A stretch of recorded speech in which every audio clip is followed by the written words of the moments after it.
Hey guys, so really quick, when we're doing inequalities, we're trying to make statements true or false. A good practice would be to look at this first one right here, this first little guy right here. This is saying 3 times g equals 15. Now, most of us can look at that and know that, oh, g equals 5, right? And some of us might have to work this out where we divide the 3 out, bring it over here, and equals 5. And now we know that if we plug G or plug 5 into G, it's going to make the other statement, it's going to make this statement right here true, correct?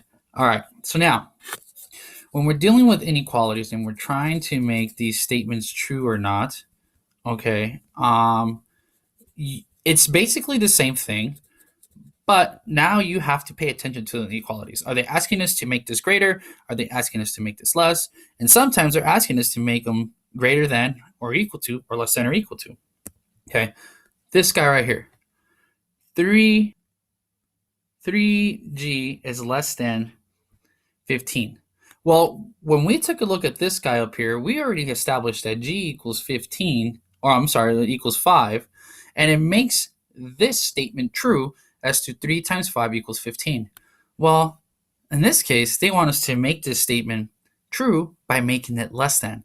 So if we already know that g equals 5, right, and we draw a number line, and I got my 0 there and my 5 over here, and by looking at the other video, we established that when you're just plotting these values in, when you have less than or equal to, it's an open circle, and then we shade everything to the left of it, right? Because it's less than. It's telling me right here which way to shade.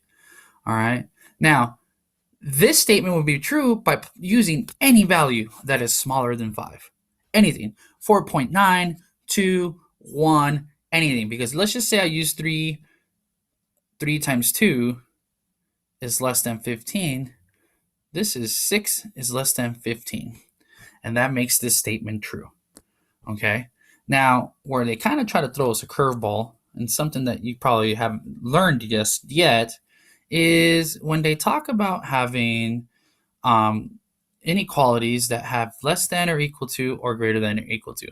And it's all in the name, right? They want you to find something that's less than, they want you to find a value that's less than, or they want you to find a value that is equal to, okay?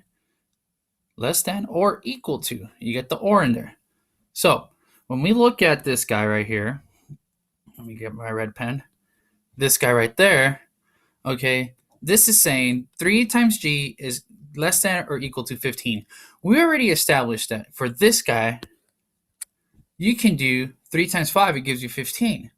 So the point that we're going to be plotting, if you wanted to do a number line, okay, is going to be basically the same thing we just did with the 5, okay, but except instead of an open circle, we got to fill this guy in.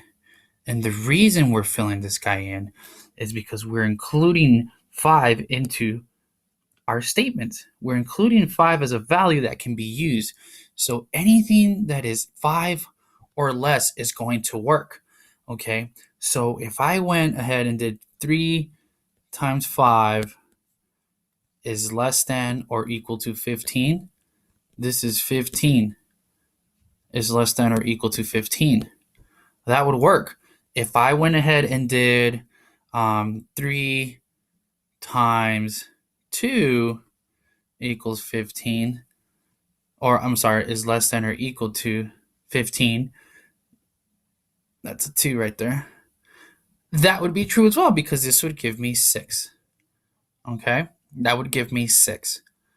All right, so as you're doing these, pay attention to what the inequality is asking you to do. If it's less than or equal to or greater than and equal to, make sure you include that that value in there. Okay,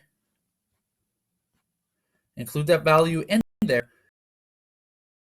and plug them in for trial and error.